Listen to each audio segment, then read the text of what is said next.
one and all. High fly ball into right field. She is gone. He struck him out. 2 balls and a strike to count on Taylor. Reyes fires, swinging a drive, deep left field. It's his way back. Walk the ball. Chris Taylor.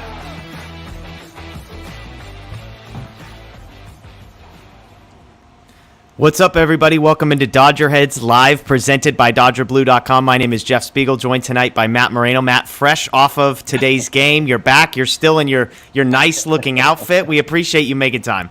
Yeah, I dressed up. I figured I'd keep the polo on from being at the game this time, since I'm in a T-shirt probably 90% of the other times we do these.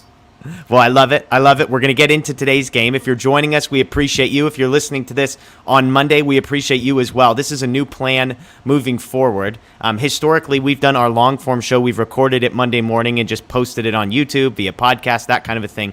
We decided for the rest of the year we're going to try this out, where we're going to go live at 9 p.m. on Sundays. Matt and I, usually Matt and I, maybe Daniel hops in every once in a while. And then if you can't come with us live, that's totally fine. It'll be in the exact same place Monday morning for you when you're there. But if you can, you'll be able to chime in. We'll be able to throw your comments up here, engage with some questions. So that's the plan for tonight. I'm going to start the show, Matt, the way I start all of these shows. We haven't been here for a few weeks because I was gone, but in case you didn't notice, the Dodgers still good at baseball, 84-36 on the season, a perfect 700 winning percentage. That's 58 points higher than the Mets, who have the second best record in baseball. And the Mets are one of only 2 teams besides the Dodgers with a winning percentage over 610. The Dodgers have an 18-game divisional lead. They were on a 12-game winning streak before splitting things with the Brewers. They come back, they sweep the Marlins. So apologies to Daniel and the broom. I thought about bringing a broom, I forgot. But we have lots to get to today, Matt, but I have to start somewhere other than on the field. And folks in the chat, this is where you can chime in as well.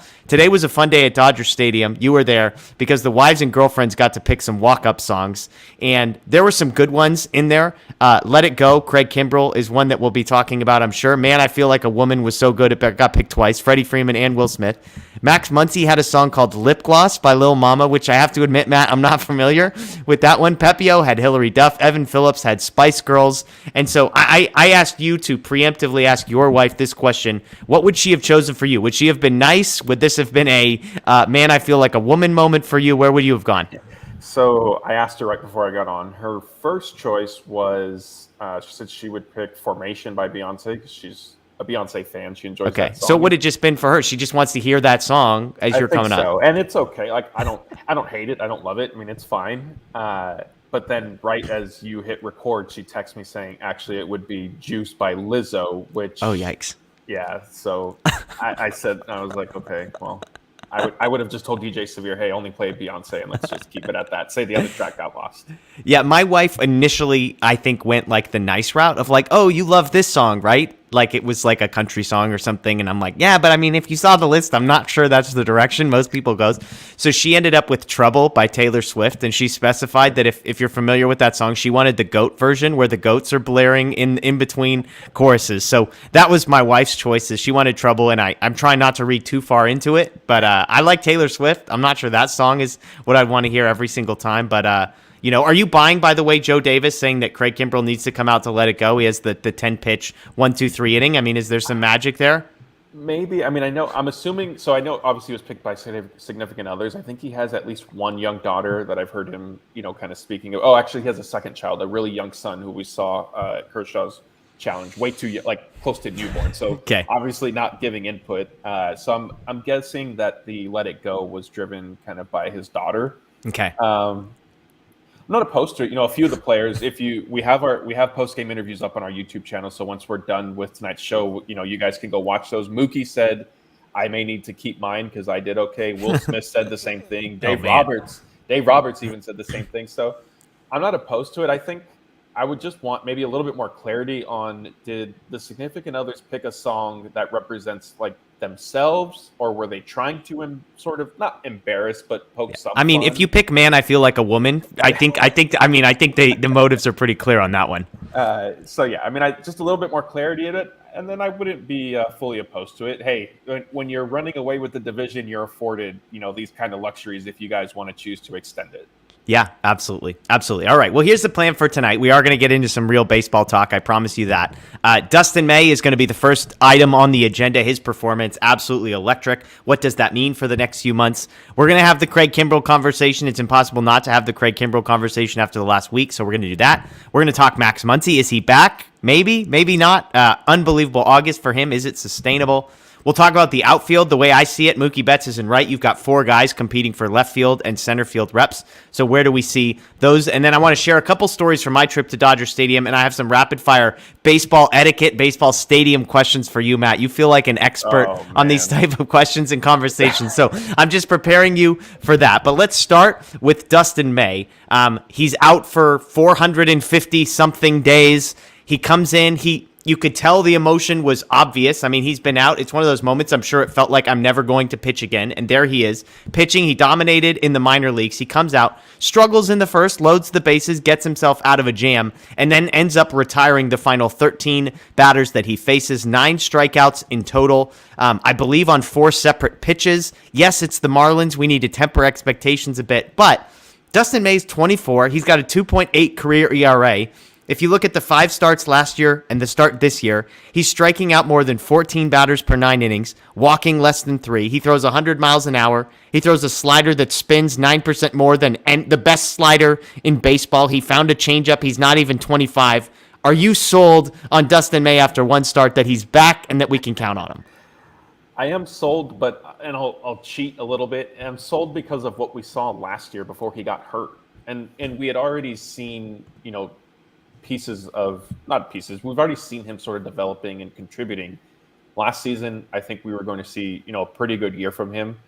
He was definitely on track to do that. And then unfortunately, he obviously had the the UCL injury that then needed Tommy John surgery. So I am sold on him, but it's because I'm looking at, this is just kind of an extension of who he was becoming before he got hurt. And there's no reason in my opinion, to believe that he can't necessarily sustain this. And I think there's even, it sounds a little funny, but there's room for improvement. Like maybe he doesn't get the 9 strikeouts in 5 innings. It could be 6 or 7 strikeouts, but he goes 6 innings or pitches into the 7th potentially. And I'm not sure if we'll fully get there this year. I think still, there were some growing pains that we saw of him, with some efficiency. Even again, I'm referencing last year because obviously it's just 1 start so far this season. But if he can give the Dodgers 5 innings each time, maybe pitch into the 6th and only allow a run or 2, they absolutely will take it. And that's going to be, it's significant considering Walker Buehler. I know obviously there's optimism with Clayton Kershaw coming back, but there is a little bit of uncertainty within the rotation. Yeah, and Gary mentions, and I threw it up there for a little bit, not to discredit his great pitching, but it was the Marlins, and we know that's not the best. No, it's not the best is probably the nicest way you could probably talk about the Marlins. I think they're averaging like 2 runs per game over the last month or so. So I do think we need to temper a little bit, but I think with May, it's the steps along the way. This is a guy that was one of the top prospects in baseball. He comes into the major leagues. He lives up to that prospect hype. As you said, last year he seems to have made a jump. The strikeouts per 9 up over 14, which is an insane number for a starting pitcher. This is a guy where that was the issue. He was like Gratterall, where you saw the stuff and it's like, why can't he miss any bats? Well, he's starting to miss bats, and so he's checking every box. It's not a question of is the stuff good enough, because as long as you can see, you can tell that the stuff is good enough. As you said, it's just a matter of consistency and being able to build it up. It's nice that he got a soft landing spot with the Marlins. And moving forward, I expect this to be part of the Dodgers story. Obviously, who knows what the health is and how long he'll be able to go. The fact that he's already at 5 innings / 75 pitches is encouraging to me, because the jump from there to 100 pitches is, 2 or 3 starts, especially when you can play it slowly with a guy like Dustin May. But it leads me to a question that I want to ask you, and this is going to be a recurring theme through each of the segments we have today, and as we talk about some what I would call intriguing positional battles over the next month. The Dodgers have an 18-game lead on the division. They have like a 58-point lead in the National League as far as win percentage. So they're not going to have to kill themselves trying to win those two races, which means a lot of the next month and a half or so is going to be figuring out what the postseason roster looks like and positional battles. And I think on the pitching staff, with Dustin May pitching as well as he did, it leads to some interesting stuff, because the other piece of news we have to mention here is Clayton Kershaw has gotten an encouraging health update. And so I want to ask you what this means for the postseason rotation. Here's the Kershaw news. It sounds like he may not even need a rehab assignment. He's going to throw a bullpen on Monday, Dave Roberts said, a simulated game at the end of next week, and then he's potentially back. We had talked about maybe mid-September. Now it sounds like it could be late August. So if Kershaw comes back healthy, which we have to just sort of take what we have, who would be your five-man rotation for the Dodgers? Because then all of a sudden, you've got a bunch of guys competing for a handful of spots, and even though Ryan Pepiot's on the outside looking in, I mean, he was amazing tonight. Yes, it was the Marlins. So I'll ask you the simple question. Who's your five-man rotation if and when Clayton Kershaw comes back healthy? Yeah, I mean, I guess I'll answer it simply by just saying I would put Heaney in the bullpen. And okay. I know I saw one of the comments maybe a minute or two back suggesting that he was concerned because of Heaney's history in the bullpen with the Yankees. Yeah. That's definitely fair. But I think there could be more to that than maybe role. I mean, if he just isn't comfortable with it at all, which I haven't heard him say, but if that is the case, then obviously the Dodgers would have to take that into consideration. Yeah, they'd say, sorry that you're not comfortable with it. Enjoy your time in the bullpen is how they'd handle it. Probably. I think we've already seen, though, that the Andrew Heaney the Dodgers have is much different than the Andrew Heaney that the Yankees had, that the Angels had. And so his stuff, I think, will play up in the bullpen. Yeah.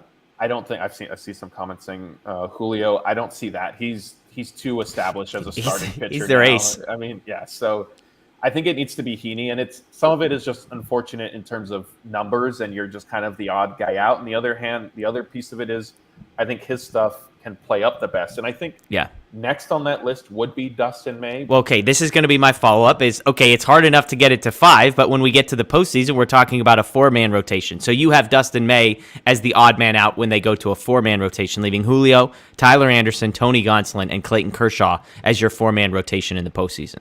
I think so. And maybe, I mean, it's tough to fully say right now because I would want to see who are they playing in the DS and what's the matchups and the splits lefties, and stuff righties. Like that. So, but yes, I think May would then be next to go into the bullpen for the DS. Now, what Dave Roberts has said, especially, and I know we have a video up on this from last week, is because of the postseason schedule, he said, you know, the Dodgers can get away with 4 starters for the DS, but if they advance to the NLCS, he said, and then if you're in the World Series, although there are off days that return, he said we're going to need a 5-man rotation at that point. So I think for the CS, we could see Dustin May kind of put back into the rotation if he was used out of the bullpen in the first round, if the Dodgers advance. Yeah, no, I'm with you. I think Heaney is the obvious one to move out. He's been the least consistent, from a length perspective. If you want a guy starting, you want a guy that you can count on to give you at least 4 innings and hopefully 6 innings. I think Heaney is the least reliable of the bunch, even though you look at his numbers and they're ridiculous. He's got like a 1 point something ERA and 14 strikeouts per 9. So he's been very good. But I'm with you, and we're going to talk bullpen later. But I think Heaney plays up the most out of the bullpen of those 6. Now, when you get down to 5 and have to cut it to 4, I'm with you. Look, Julio is the best pitcher the Dodgers have. I've been saying that for a couple of years. With Walker Buehler not pitching, I feel a lot better about saying that now. Julio's the best pitcher. He's the ace. 6 straight starts with 2 or less runs. He's peaking at the best time. His velocity is as high as it has been. Julio's the number 1 starter. And the bullpen, which we'll get to, is deep enough where you don't need to stretch Julio into a position he doesn't need to be in. Gonsolin leads the National League in ERA after we messed up Alcantara today. He's thrown 3 straight gems after a rough patch. So I think all the signs that you're looking at with Gonsolin, you can trust him. Tyler Anderson, 5 of his last 7 starts, 1 run or fewer, has gone 6 innings or more in 9 of his last 10. He has been very good. And I think the deal with Anderson is he's the guy that you probably would like the least out of the bullpen, I would guess. Now, Anderson and May as sort of a piggyback situation is interesting to me because Anderson's throwing like 92. He's got the herky-jerky from the left. And then you bring in May, who's throwing like 100 miles an hour from the right. But I think I would leave Anderson, and then obviously Kershaw has to be in there if he's a starter. Look, I don't want to do the Kershaw out of the bullpen thing for any reason whatsoever. If he's coming back in August, build him up, let him be a starter. So I'm with you. I would go with those 4, and I think Dustin May would be my secret weapon. the way they used Julio, I would start to use Dustin May. I would let Treinen, if you want Treinen, when he comes back, to be the fireman. Evan Phillips, Dustin May, those would be the three guys at the back of my bullpen that I'm throwing into any and every situation. May can get you 3 outs or 9 outs like Julio did. So that's how I would handle it. It sounds like you and I are on the same page. Is that fair? Yeah, definitely. I agree with you. And another thing with Heaney, too, is his shoulder injuries and really like his pitch count. Like, yeah. Dave Roberts said that they were going to sort of cap him around 75 to 80 pitches. He's been a little bit more, I don't want to say lenient, but hedged on it in his comments, at least recently. But I think the Dodgers very clearly would prefer to not have to stretch Andrew Heaney in any sort of capacity. So if that's the case, say, hey, we're putting you in the bullpen. You're built up to throw 75 pitches, 80 pitches if necessary, but we only need, 2 innings from you, 2 1/3. Just empty the tank with whatever you have for this game 2, game 3, whatever he would be pitching in, and then go from there. Yeah, I agree with you, by the way, that the 5-man rotation in the NLCS, because of the off days and the condensed schedule, I think makes a ton of sense. And I think this becomes an advantage, as you and I talked about in that video, for that reason. But I think you and I are aligned. And look, if Dustin May gives us 3 more performances like he just did, it's going to be impossible for me to leave him out. Some people saying Anderson's underlying metrics aren't very good. I think that's a fair point. Maybe Tony Gonsolin struggles a little bit. I don't know. I don't know who you replace because of how well Anderson and Gonsolin have pitched and because Urias and Kershaw belong where they belong. Let's get into Craig Kimbrel, and I'll frame the question like this. Is Craig Kimbrel unlucky? Is he bad, or is he both? And I'm going to warn you here, Matt. I've got a monologue, so for the next few minutes, if you're sick of hearing my voice, I apologize because I've spent more time than I'd care to admit thinking and talking about Craig Kimbrel, but I want to sort of share the journey that I've been on, looking at his numbers, digging into the underlying metrics, and then you tell me at the end of this whether this lines up kind of with your experience of Craig Kimbrel. There's a great piece by Justin Choi over at Fangraphs saying that Kimbrel is multiple dilemmas in one pitcher. That's how he phrased it. To me, he's just 2 different guys in one body sort of experiencing the same time and place. And here are the 2 guys. You've got Kimbrel, who has an ERA of 4.36 after Sunday's performance. He's got a whip of 1.43, and he's converted just 21 of 25 saves. So none of those numbers are good. The 1.43 whip is atrocious. The 4.36 ERA is well below average. So he's in the 9th percentile for average exit velocity. He's in the 10th percentile for barrel rate allowed, 25th percentile for walk rate. Bad, bad, bad. Atrocious, atrocious, atrocious. Okay, on the other hand, his 84th percentile in strikeout rate. His expected ERA is a full run lower than his actual ERA. And according to Eno Saris from The Athletic, if you follow his stuff, he's got a couple metrics called Stuff and Pitching Plus. Kimbrel is either a top 10 or top 20 pitcher in all of baseball, depending on those metrics. So how does any of that make sense? Well, I dug into the numbers, and as I did, there were 2 numbers that jump out. The first is his batting average on balls in play. Okay, so if you're unfamiliar with the idea of batting average on balls in play, it's basically that the general working theory is that this number should be in the same range for all pitchers because once a ball leaves the bat, it is pretty much luck whether or not that ball finds a hole, lands in front of an outfielder, etc. Now, there's a range because if you're allowing guys to crush the ball every single time they hit you, the batting average on balls in play should be higher. But in general, there is a range. The league average for batting average on balls in play is 291. Okay, and we mentioned Craig Kimbrel is in the 9th percentile for average exit velocity. So you would expect if 291 is the median for this number to be in the low 300s. His batting average on balls in play this year is 388. It is nearly 100 points higher than average. To give you context, Kimbrel has never had a season over 320 at any point in his career, which is significant for this reason. He has always allowed loud contact. The average exit velocity being terrible this year is not an outlier. His average exit velocity this year is the same as it was last year. It's actually his lowest average exit velocity since 2018. His barrel rate is up from last year, but lower than in 2017, 2019, and 2020. His hard hit percentage is up from last year, but down from 2019 and 2020. Last year, he had a 2.26 ERA and a 2.43 FIP. This year, his FIP, fielding independent pitching, a predictive number, is 2.58. So his expected ERA should be better. His FIP is great. Last year, his numbers were very good. The FIP is basically the same. So the point being here, no matter what you think of Kimbrel, it's impossible to ignore the fact that at some level he has been incredibly, maybe even historically unlucky. Okay, so Tuesday night's fiasco is a perfect example to me. He allows a bunt. He comes in with a runner on second base. He allows a bunt single. I can see Matt smiling as he sees the comments coming through. I haven't even looked yet. I haven't even got there. Apologies, folks. Okay, so he comes in with a runner on second base. He allows a bunt single, gets a strikeout, walks a guy, and then a 72-mile-an-hour bloop single to right field is what ends him. And that's a blown save, and everybody says he sucks, okay? Everybody shakes their head and says Kimbrel's again, but I don't know, okay? So that's the first number. Batting average on balls in play, I think, is significant. The second one, and this is the one that you're all going to love because you hate Kimbrel, and this is a bad number for him, it's his whiff rate. Okay, now you might look at his StatCast and say, Jeff, he's actually in the 71st percentile for whiff rate. That's not terrible. That's above average. He's in the 84th percentile for strikeout rate. Again, well above average. This year, his whiff rate is 28.5%. Again, above average number. For him, terrible. 15% better. He was 15% better according to whiff rate last season. He was 7% better in 2020, 4% in 2019, and he was terrible in 2019 and 2020. In every year he qualified for the percentiles mark, he has been in the 97th percentile or higher for whiff rate, 99th percentile or higher in strikeout rate. His strikeout rate, again, 84th percentile, that's good. It's down 14% from last year, down 12% from 2020, 3% from 2019, and 10% or more every year before that, okay? I promised I'm almost done. When you put all this together, I think it actually makes sense of what I'm seeing from Craig Kimbrel. He has always allowed loud contact. He is the Joey Gallo of pitching. Minimal contact, but when he makes contact, it's loud, okay? The problem is he's the same guy this year in that regard, and yet he's giving up more contact than he ever has. If that were just the case, that would be one thing. He would be fine. That's where the expected ERA comes in. He gives up a certain amount of contact. It's bad contact. His ERA would be in the high threes.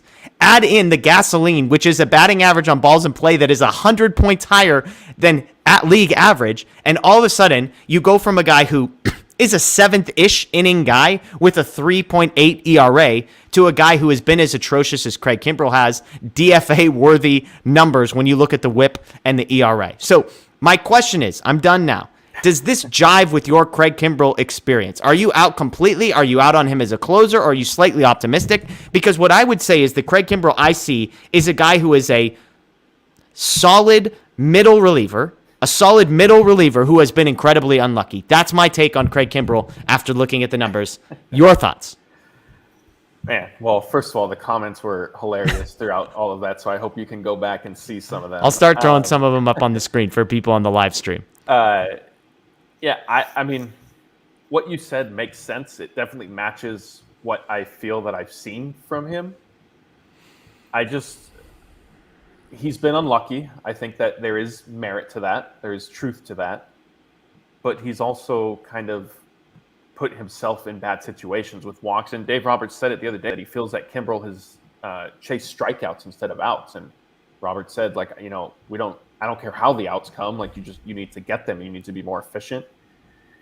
So in terms of I don't know, like for me, and I've said it before, Kimbrel, they're not going to make a move during the regular season. They're not going to, Dave Roberts is not going to come out and say, Kimbrel could blow 2 saves this week, and the next save opportunity after that he's available to pitch after resting, he would be back in there. And that's fine. I mean, look, for me, it is what it is. Like, they're not going to make a change now. I think if he's still pitching this way come the postseason, that's where you will see, okay, maybe they give him a shot, and if he can't close the game out, if he struggles, then they'll go away from him. Because think about how long of a leash Dave Roberts gave Kenley Jansen. And it's not apples to apples because Kenley was a Dodger through and through. He'd come up through the organization several years with Dave Roberts.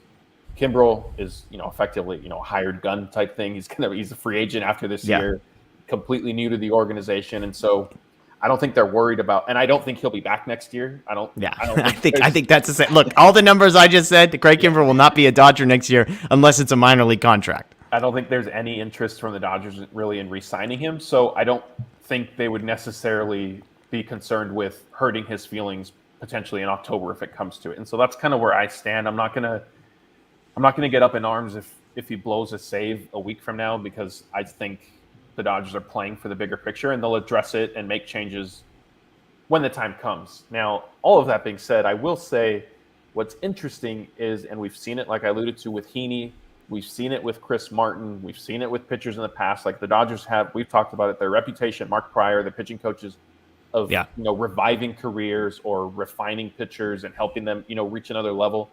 It hasn't happened yet with Kimbrel, and I wonder why that is. I don't have the answer. There hasn't really been any indication to things. I know that there have been a lot of conversations about, and Dave Roberts said again today, like the Dodgers are committed to pitching him on a regular basis to sort of keep him sharp.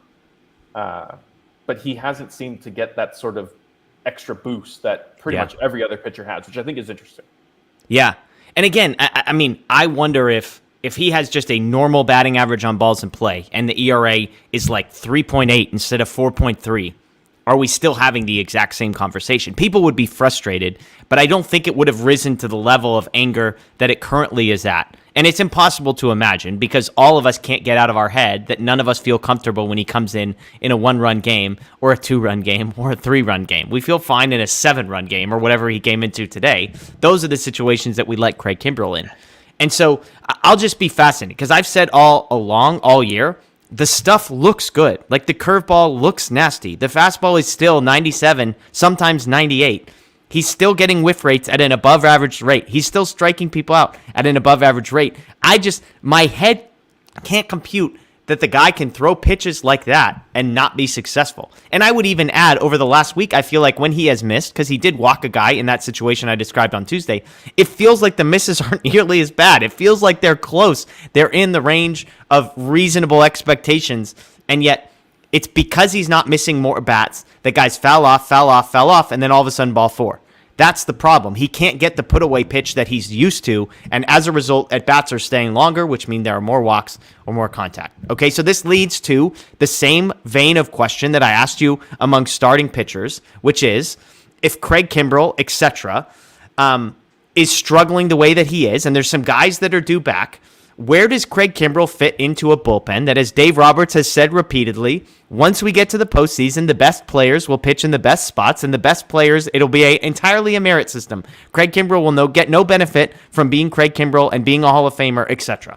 So, in the last National League Championship Series, the Dodgers took 13 pitchers, okay? So, you and I have already said Urias, Anderson, Gonsolin, Kershaw, and May, those 5 are among our 5 starters we're taking into the NLCS. That means you're taking 8 relief pitchers, okay?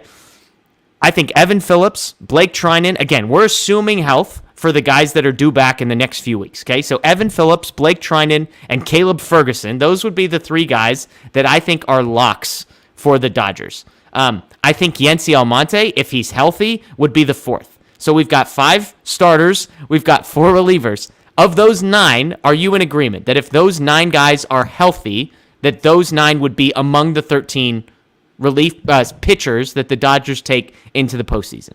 Yeah, definitely. Okay. No question. Okay. So we're good there. Now you've got 4 more slots. I'm going to read you some names. Let me reiterate. 4 more slots for all of the group of people that I'm about to name. No particular order here. You've got Chris Martin, Craig Kimbrel, Alex Vesia, Brusdar Graterol, David Price, Andrew Heaney, Phil Bickford. Okay? I'll throw those 7 guys at you. Now, 3 of those guys cannot make the postseason roster. I'm not even including Danny Duffy, who had a miraculous potential recovery and might be available. Victor Gonzalez, who's on a rehab assignment, not included. Martin, Kimbrel, Vesia, Graterol, Price, Heaney, Bickford. You can only choose 4 of those 7.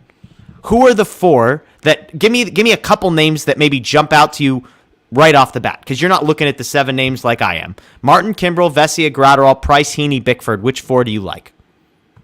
Heaney, because like I said, I mean, you may need him to close potentially. Okay. Graterol, I think, is pretty much a lock to make the bullpen also. I would even put Chris Martin in that group. And Kimbrel. I think so that's the interesting, with Kimbrel too, like, we're debating, is Kimbrel going to be the closer? Should he be the closer? And I know people feel very strongly, but we've had comments saying, people saying, don't worry, Kimbrel's not even going to be on the postseason roster. Now, that is one decision that would surprise me. But it does tie back to I don't think the Dodgers are going to worry about like coddling him because he's gone. Yeah. but I still would be surprised if he's not on the roster at all. So I'll include him with my fourth. But then David Price has pitched well, and he's now getting left off. Bickford And Vesia, you don't have Vesia in your group either. No, I think so. You've got Martin, Kimbrel, Gratterall, and Heaney. Those are the 4 you're taking. Yeah, and I think kind of to the starting pitching rotation question and answer exercise that we did, some of it does depend on matchups. If a team happens to have, more left-handed batters, then I think maybe Chris Martin gets dropped off for a Vesia type thing. Okay, let me ask you this one, because I think the most interesting name here, and you said what I expect most fans to say, which is that Gratterall is basically a lock. Gratterall, without looking, other than Bickford, probably has the worst ERA. Other than Kimbrel and Bickford, has the worst ERA of all these guys. He's got a 3.35 ERA on the season. I believe Vesia, Price, Heaney. I don't know about Martin. Vesia, Price, and Heaney all are better. Gratterall strikes out probably the least, 7.81 batters per 9. Why in your estimation, is Gratterall a lock? Because I think in people's minds, they're like, he throws 101, 102 miles an hour. And I know you're not saying this like aimlessly, but to me, he's not on my list. I'll be upfront. Gratterall is not on my list. Not because I don't like Gratterall, but because I think the 7 names here are all very good. Even Bickford, as I'll explain here in a moment. But what is it about Gratterall that it sounds like puts him at the top of this list? I think, and maybe I'm not remembering correctly. I think he's pitched better of late. I think some of his struggles came earlier in the season. Obviously, again, we're basing this on full health. 7 consecutive scoreless outings for Gratterall. So I think there's that. But he hasn't pitched since July 10th, but we are assuming health. If he keeps, that sort of similar trend going into the postseason, there's that. I think. And it was, by the way, 14 of his last 15 appearances have been scoreless. So there you go. That's a good stat pull by you. Yeah, thanks for proving my point. You're welcome. So I think that those reasons, I think the velocity, I think the experience and the trust that he's been in these positions before and they've seen him do it already. Okay. So just to recap, you've got Kimbrel, Gratterall, Heaney, and Martin? Yes. Okay. I've got Vesia, Price, Heaney, and Martin. So I have no Kimbrel and I have no Gratterall. I think Gratterall would be 5th on my list, and I think Kimbrel would be 6th on my list, even after everything I said. Here's my thought process. We just talked about how good Gratterall has been. Alex Vesia, who I have been in and out on throughout the season, 12 consecutive scoreless appearances. He is only allowed a hit in 4 of those. He misses bats, swing and miss. That's what you want in the postseason. David Price. Look, I was the guy that wanted to DFI David Price at the beginning of the season. He had a stretch before giving up a home run today. I think it was Blake Harris that had this stat. 27 consecutive outs without a hit. He basically had thrown a no-hitter. He was at 12 consecutive scoreless appearances. He had not allowed a base runner in 7 of his previous 8 appearances before tonight. You want to talk about a guy who's been there, who has the experience, David Price. Chris Martin, my 4th guy. Last 8 appearances, so all but his first appearance as a Dodger. 7, he's not allowed a hit or a walk. He has 12 strikeouts. He hasn't walked anybody since coming over to the Dodgers. Again, walking batters is the death of you in the postseason. I like Chris Martin. And then I'm with you on Heaney. Heaney, 52 strikeouts and 35 2/3 inning as a starter. He has a 1.77 ERA. You might need the extra starter. So to me, Heaney is easily in. But that's how I get there. Kimbrel, I know the name. If you take the name away with Craig Kimbrel, it doesn't make any sense that he's even in. Because let me give you a Bickford stat. His last 6 2/3 innings, scoreless, just 5 hits or walks allowed, 11 strikeouts. So Bickford has been good. I think he's very much on the outside. I think Bickford is last on this list. I think Kimbrel is right above him for me. I think Gratterall is right above him. He's been great. 14 of his last 15. That's all very good. I still worries me a little bit, the 3 inning thing, the 3 batter rule. So my point here, and I'm going to get to some of these comments here, in a moment, because I see Laura saying Price, that she's shocked that David Price is on my list. It's shocking to me too. Look, but you go 9 consecutive innings basically in the regular season without allowing a hit. We have to take notice there. And again, the numbers don't lie. So that's what I would have. Which of those names is most surprising? Is it David Price to you? Well, like Laura said, just because I know you and I know some of the comments you've made in the past, that is definitely the most surprising. But whether it's Price or Vesia or Ferguson, I think Heaney is a pretty safe bet. I think however you want to look at it, I think your group has, I don't know if they'll go with as many lefties as you did. And again, like some of this is obviously matchup dependent. So we can try to kind of forecast and pick, who we think would make it. But yeah, I mean, I think Price would probably be the most surprising from your list. But more than anything, I think I don't know that they would go with that many left-handers. Yeah, I think it's fair.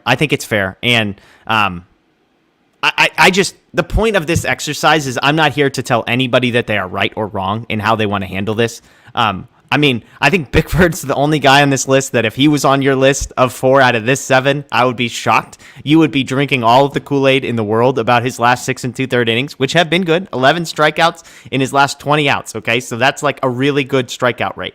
But I think the other 6 you could make a case. I mean, I think Martin would probably be a little bit lower on my list, except for they did trade Zach McKinstry for him, so they clearly see something. And I think here's where I would land. Strikeouts matter a ton in the postseason, and walks matter a ton in the postseason. So I think those are the 2 numbers that lead me to believe Martin would be in and Gratterall might be out. Because Gratterall, as nasty as it is and as weak as the contact is that he allows, you want guys that can miss bats. And Vesia, for whatever it's worth, for whatever reason, that fastball misses bats. Lefties and righties, primarily lefties, but lefties and righties as well. David Price, the splits, I believe, have been pretty good as well. But to your point, Heaney, a lefty, Price, a lefty, Vesia, a lefty. All of a sudden, you've got a bunch of these guys in there. Caleb Ferguson, another lefty. So I think it's a fair point. Any other thoughts that you have on this one? No, but I see somebody was commenting, asking about silence on Blake Trinan. I don't know if we had him as a lock. Yeah, so if it was in terms of the postseason outlook or like injury coming back, if you want to clarify, maybe we could answer that. But if it is about the roster, he's in there already. He's a lock. I mean, do you want to give what's the latest on him? I mean, I know he's in AAA. They're expecting him back in September. Is that right? Yeah, so he pitched Sunday again for OKC, his latest rehab assignment. I don't have the exact stats in front of me. I think it went relatively well, but Dave Roberts said that the plan remains for him to be activated September 2nd. So that's the plan. I was surprised. I thought maybe he would be closer to like September 5th to the 10th type thing, just because of how they've handled everything and they have a big division lead. But it looks like it'll be early September, and Brusdar Gratterall is coming back Monday. So, and Tom, even, we didn't mention him, but Tommy Kahnle, he could be a dark horse if he gets healthy and puts together a strong, 4 or 5 weeks to close the season. He suddenly, I think, enters the picture. And for me, at that point, maybe he bumps off Gratterall. Okay, there you go. I mean, and who knows, Danny Duffy, the mysterious Danny Duffy, who was done for the season 2 days ago and then pitching 1 day ago. Like an amazing, miraculous recovery for Danny Duffy. The guy that I love MLB trade rumors. I joke they posted an injury update on Danny Duffy, who's been a Dodger for a year and a half, and we have no pictures of him in a Dodgers uniform because he's never worn it. So there you go. Alleluia points out, as far as I know, they've only kept 3 lefties max. Totally fair. Again, we'll see what happens on that one. Okay, let's shift gears one more time. We've talked starters. We've talked relievers. This has worked out perfectly. Now we're going to talk offense, and one guy in particular, Max Muncy. The same question we've been asking ourselves for the last 6 months. What's the deal? And the question now is at least an optimistic one. Is he back? 2 for 4 today with a home run, an RBI single. He's reached base 20 games in a row. The month of August as absolutely bonkers. The OPS is like 1,200. In 58 at-bats, he has 7 homers, 5 doubles, 8 walks, 15 RBIs. The season, his weighted runs created plus on the season has gone over 100. He's now an above average hitter. This is a guy who was like 80 a month ago.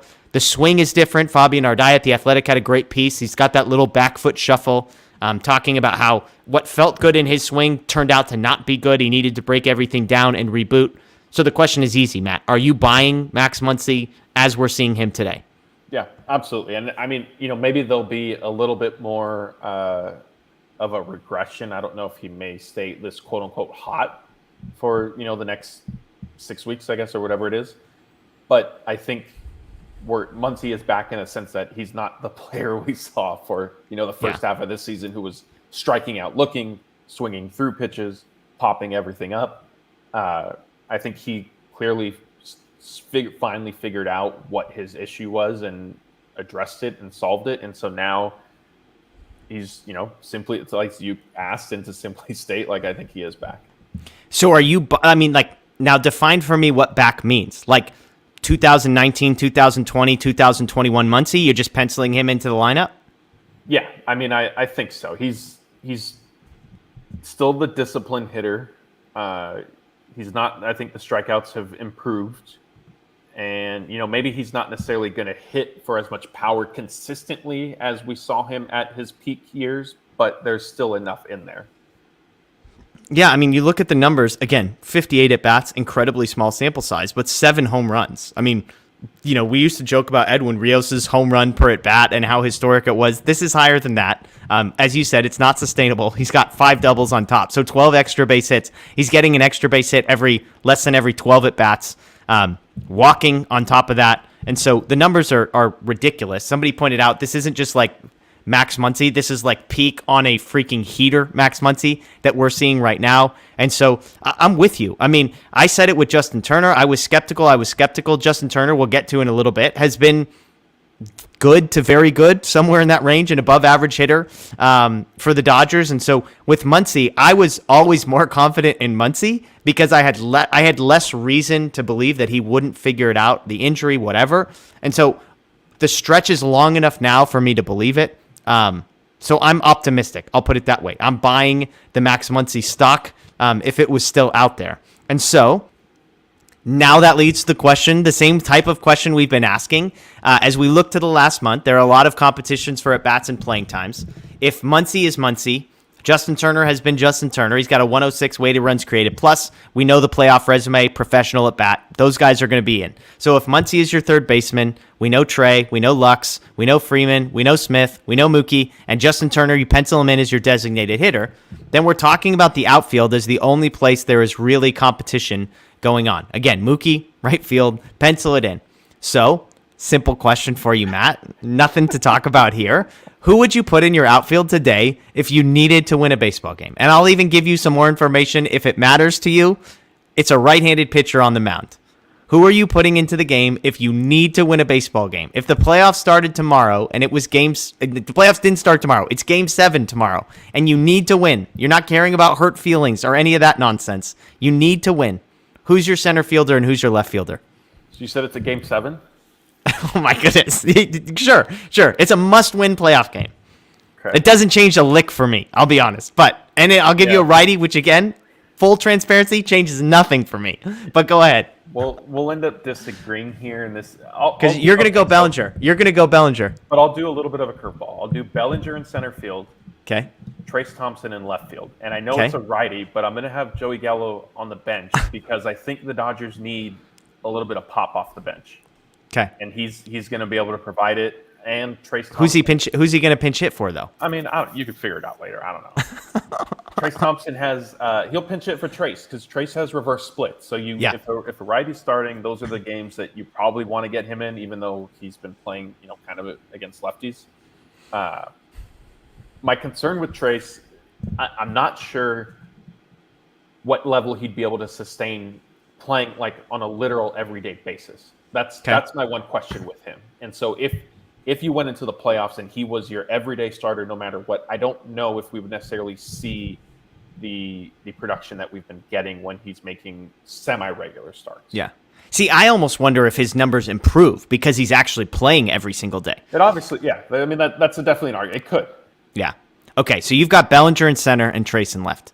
To me, Trace Thompson is at the top of this list. He has to be at the top of this list. Like, his number, he's got 130 plate appearances as a Dodger. He has an OPS of 818. He hit 5 home runs. He's got a 132 weighted runs created plus. We've seen him play defense. Like, he is a solid. I would put him and Chris Taylor in the above average, solid, whatever you want to describe it. They are good defenders. Okay, Cody Bellinger is an elite defender. Joey Gallo is probably somewhere in between elite and very good.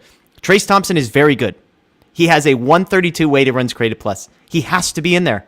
Like, to me, it's crazy. He has to be in there. Now, I get, like, let's let Bellinger figure it out. Like, we let Muncy figure it out. That's fine. Postseason time for me. Trace has to be in there. He's my center fielder.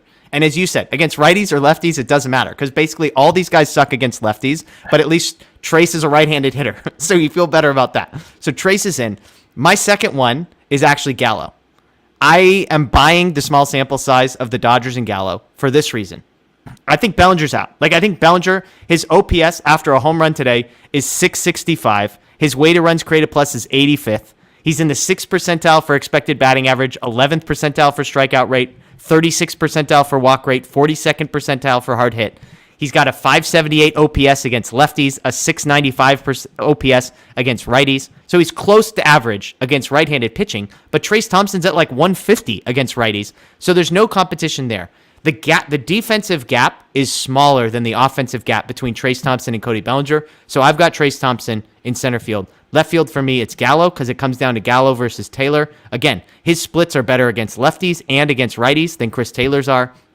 I mean, Chris Taylor, look, 1st percentile in whiff rate and strikeout rate, 2nd percentile expected batting average, 17th percentile expected slugging percentage. Since coming back, the numbers are not any better. A 627 OPS in October, a 41% strikeout rate. That is 5% worse than his season average. Again, he's solid defensively, but all of these guys are.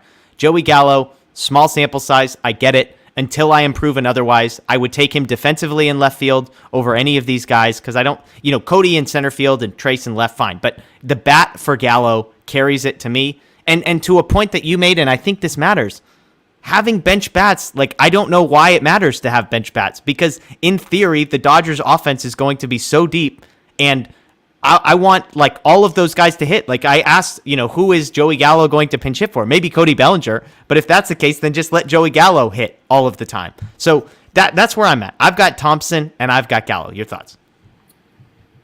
Not bad choices. I just think for me, I think Bellinger plays, like you said, an elite center field and in the playoffs. And the Dodgers already as an organization are a team that prioritizes run prevention and defense. Then you layer in how much more important that stuff comes in the playoffs. And so I think that will get him regular start still in center field. I think there's value there. It's something I believe has value. And if any of our listeners were around in the postseason last year heading into that, I kept saying Cody Bellinger will do something in the playoffs. Yeah. I think he sort of has a knack for, these kind of big games. And there's value there. And I think no matter how you slice it, there aren't necessarily wrong answers for the Dodgers. There are maybe better choices and better combinations. Yeah. And, frankly, if Chris Taylor was meeting expectations, I would have him in left field over Trayce Thompson because Chris Taylor at his normal production level is better than Trayce Thompson. That's not it's like a sustainable version of what Trayce Thompson is doing. Right. Like, Daniel's old saying, no disrespect to Trayce Thompson, but, if Chris Taylor is playing to his full potential, he's just a better player and a better option in left field. Yeah. So if he gets there before October, then I would have him in left field and I'm still keeping Bellinger and say he got me the hit in the NLDS last year, and I kept telling you guys he was going to do something, so that's the hill I'm dying on. Hey, he has the biggest Dodger hit of my lifetime, Game 7 of the NLCS in 2020. And for him to do it again in the NLDS, as you said last year, I think deserves credit. I think we agree. Taylor is a distant fourth in this conversation. Is that fair to say? Yeah, I think just the way he's sort of just scuffling right now. I don't know. And I agree with you. I'm the Gallo trade, we discussed it on multiple videos. Of all the different scenarios the Dodgers were linked to at the trade deadline, Joey Gallo was the one that I thought was the least likely because he just didn't fit. Like, they have a bunch of left-handed hitters already. Muncy was still struggling. Bellinger is, his roller coaster self. Like, why would you want to add another, potential strikeout machine to the lineup? I've gone from that to, I'm intrigued. It's a small sample size, but there are encouraging signs that sort of keep stacking up on each other. And if he keeps this kind of trajectory, then, he will have to start. Yeah, Mr. Classic says Taylor's a 5-tool player in the postseason too. I think the issue is all of these, all four guys we are talking about are above average to elite defenders, as we have seen in the last couple of weeks. Taylor made an unbelievable catch. Thompson made an unbelievable catch. Gallo has made a few, and Bellinger, we just know who he is. So all of them are above average to elite defensively.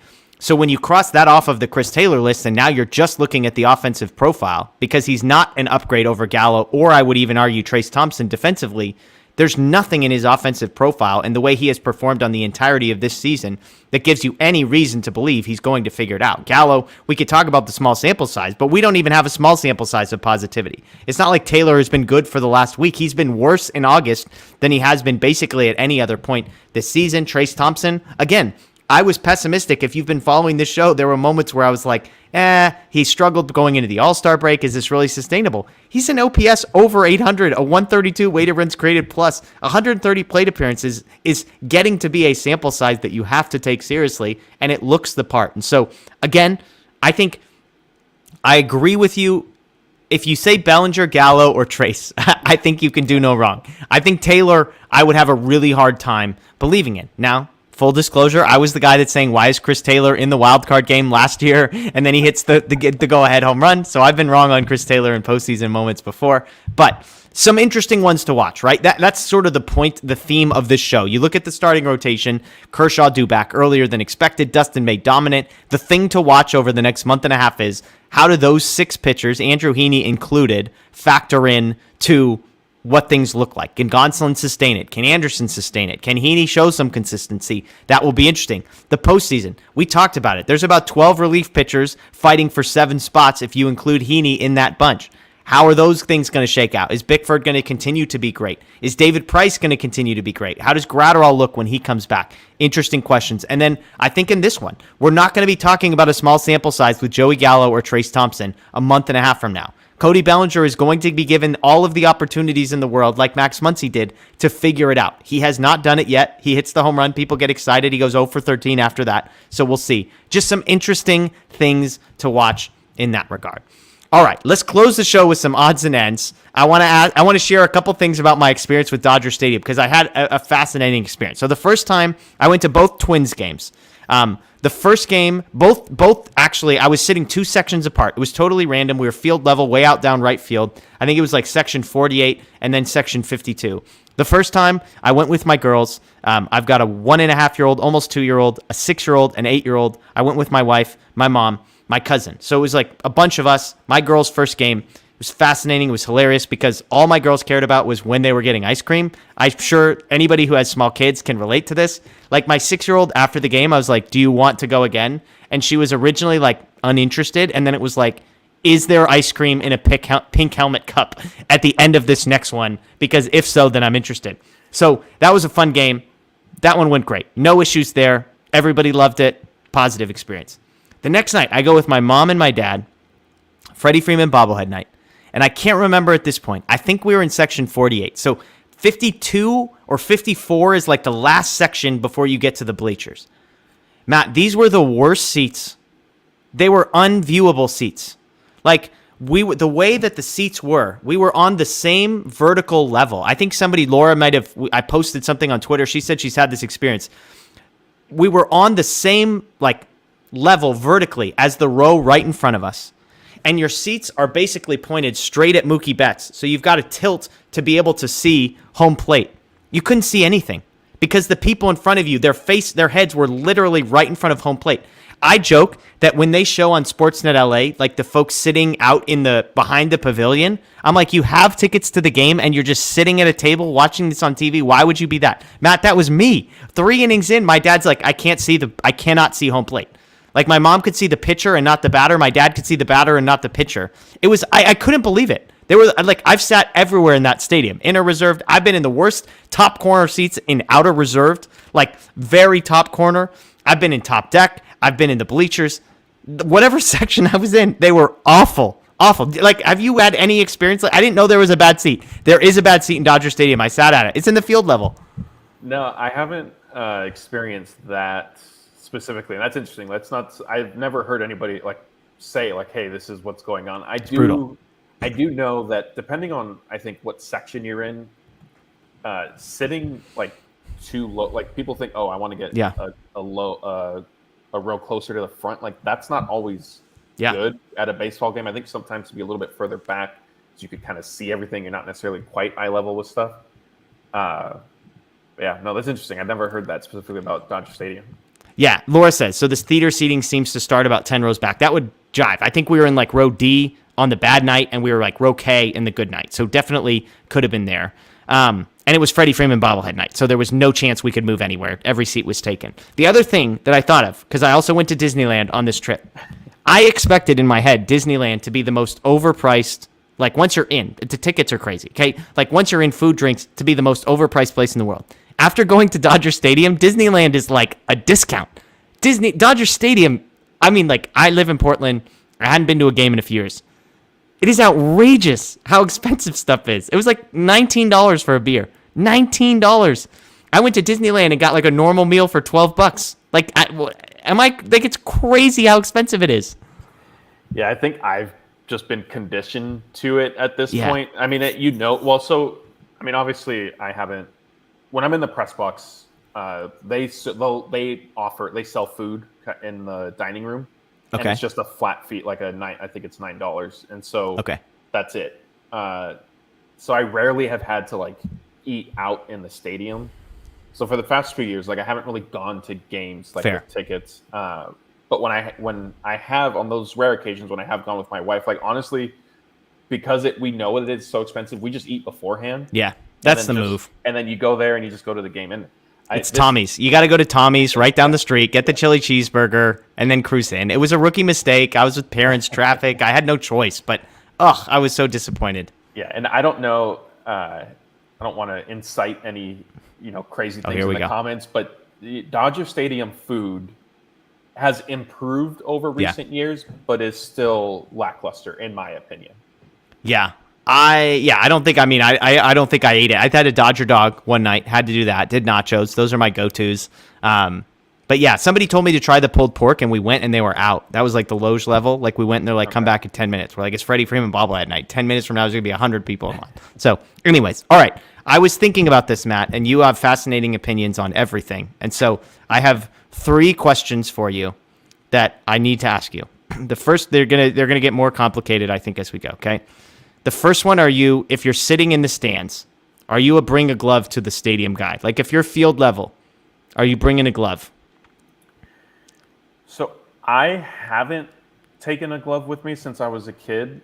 Some of that is recent, like since I've been in this position for, I don't know, however many years now. Like 90% of the time when I have gone to a game with tickets, I've still worked, so I've needed my laptop. Okay.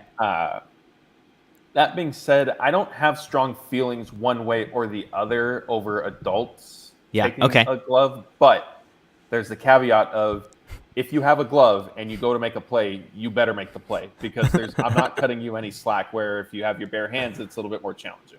Yeah. Look, I sat in the bleachers. I went to Yankee Stadium 5 or 6 years ago and sat in the bleachers for batting practice.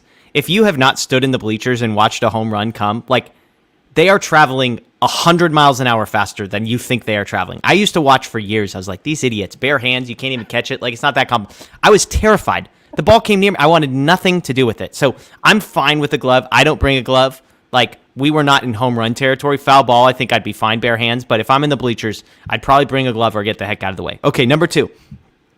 Are you wear a jersey to opposing stadiums guy? Like, if you go to see the Dodgers play the Diamondbacks, let's say.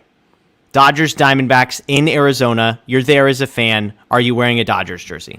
Yeah, I think that's fine. I mean, there's going to be at least 50% Dodger fans there with you anyway. So, what about does it change if it's San Francisco or San Diego? Yeah, definitely. So when I traveled last year for the NLDS and my wife went up with me to San Francisco, like she was thinking about maybe going to a game. Like we kind of talked about it, and I said, okay, like I'm going to be in the press box, so obviously, like I'm not dressed in anything. But if you go, like I don't know if you should wear Dodger stuff just because there's no reason to sort of kind of play with fire. Yeah. But generally speaking, I think it's fine if fans do it. What I don't agree with is if you're at like a Dodgers Marlins game and you see somebody in a Red Sox jersey. Yeah, like, I'm with you. That's the worst. What are you doing? Yeah, you and I are in complete alignment on that. I'm with you, actually. I'm surprised we agree on this because I don't get, personally, this is not a judgment against anybody. I don't get the added value of like wearing my Dodgers jersey to another stadium. Now, if it's Arizona or Colorado, a place where I'm like, these people don't care at all about baseball, that's one thing. But I would just not step in. It's not worth it for me to go to a place where I could potentially get heckled. I mean, I was with a buddy at Dodger Stadium. He wore a Diamondbacks jersey. This was like 100 years ago. And they were playing the Diamondbacks opening day. I mean, he got screamed at the whole time. He had crap thrown on him. Like, it was not a great experience. So, Okay, here's the last one. If you catch a home run of the opposing team, are you throwing it back? Does it depend on the player? Yeah, it depends who hit it. Well, there's a lot of gray for me because my first question would be, okay, who hit it? Okay. The next question would be, is there like a really young fan right around me, like looking, saying, hey, like they want it? Because if that is the case, then it doesn't matter who hit it. Like I would just give it to the kid before throwing it back. If it's nothing but adults and Jose Altuve just hit a home run, it's probably Altuve's a bad example. It's probably going back. Byron Buxton hits a home run and you catch it. I'll probably keep that, but also I've been in the mode. I just bought a baseball glove the other day because like just playing catch to me sounds like a fun recreational thing. I used to play Little League, and so I haven't played baseball obviously in a while. So I'm in the mode of if I catch a ball, like I would just keep it and use it to play catch with. Okay, there you go. Yeah, so okay, first of all, we're all in agreement. You're giving it to a kid. If you're an adult, you catch a ball, there's a kid next to you, like you give it to a kid. Now if it's like some monumental home run, Mookie Betts hits a home run, the janitor hits a home run, maybe you keep it for yourself, that's fine. I just, like, they're screaming at the person who catches, like, again, I went to see the Twins. If Byron Buxton hits a home run, there's no kid around, and I catch it. That's like a big moment. Like, it's like, you don't catch those ever in your life. I've caught 2 foul balls. I've never caught a home run. I don't understand why everybody's screaming to throw it back. Like, I would be like, I'm good, actually. This is cool. I'm going to go put this on my shelf and be able to tell somebody I caught a home run from Max Kepler or whoever. I don't know. This is a very random question. I thought you would have an interesting answer. I just don't get it. Like, everybody's throw it back, and everybody does. I'm like, I would just keep it. I don't know. We'll see how long I would last under peer pressure. Yeah, I agree with you. And if you were looking here, maybe we can end on this. The wave, I think absolutely should be banned. I can't stand it. Yeah, I'm anti the wave too. Matt, you and I both. I agree. I hate it. Since I was a kid, like, I never I'm there to watch. You never liked it, even as like an 8-year-old. You didn't like it. Never that. Okay. And like beach ball, like if beach balls would come my way, like I wouldn't hit. I would just ignore it. Oh, you're anti beach ball guy too? Oh, completely. Man, you're there to watch. That's where I draw the line. I'm in on beach balls. No, see, you're there to watch a baseball game. Like, go to the beach if you want to play with a beach ball. Oh man, please tell me you're not the guy that like hits it to the usher or something like that. I could see you. I could see like 15-year-old you being the guy that hits it over the railing on purpose or hits it to the usher. Don't tell me you were that guy, please. I may have handed one once in my life. Oh my gosh. They were coming down for it. I was going to pick it up. I said, yeah, here. I don't want this floating around either. Oh my gosh. That's the worst. Of all your bad food takes and everything you've ever said, the fact that you once handed a beach ball to an usher, oh my goodness. That's a new low. We're not going out on a high note. It's like this is the most depressing thing possible. Gary Moreno, you're a buzzkill. Yeah. I'm there to watch the game. Oh my gosh. I don't even know how to recover from this. So, anyways, everybody, thank you for joining us. We had a great crowd tonight, so it's good to know that this Sunday night window is going to be awesome. A couple programming notes. This Wednesday, we are doing a watch-along. If you missed the last one, you do not want to miss this one. We'll send out details. Make sure you're following Dodger Blue 1958 on social media. This is a public one, so we'll be able to post the link on Twitter, on Instagram, that kind of a thing. So make sure you're following us on social media. You will need a TV login to get in, so you just have to be able to prove that you have access to be able to watch it either through a cable provider. MLB TV does work, but as long as you can do that, you'll log in. We'll all be able to watch the game together. We'll have a chat room, etc. So that's against the Brewers. That's a 6 p.m. start. So make a note of that one. It's 7 o'clock on Monday and Tuesday, but 6 o'clock on Wednesday. I believe it's Andrew Heaney pitching in that one. I need a new partner.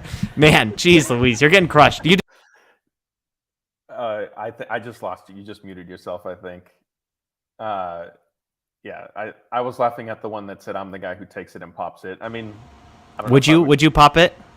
No, I mean the thought has crossed my mind, but I've never done it. Only because you didn't have access to it. So there you go. Wednesday, watch along. Make sure you're following us again on social media. Matt and I will also be tweeting it out, so you can find us there on our social media stuff. We'll have tons of content. We're going to start tomorrow, Dodgers Daily. We're going to be posting a 9 a.m. video every single day. 9 a.m. is a rough time, but I'll be recording a 5 or 6 minute video every single day, previewing the night game, talking about betting lines, talking about the best bet of the game, that kind of a thing. So stay tuned for that as well. Tons of content across all of our platforms. As Matt said, we have post-game coverage from today on DodgerBlue.com, Dodger Blue 1958 on YouTube. Make sure you subscribe. Ring the notification bell there as well. That's Matt. My name is Jeff. Again, thank you so much for joining us. We'll see you next time. This has been Dodger Heads, presented by DodgerBlue.com.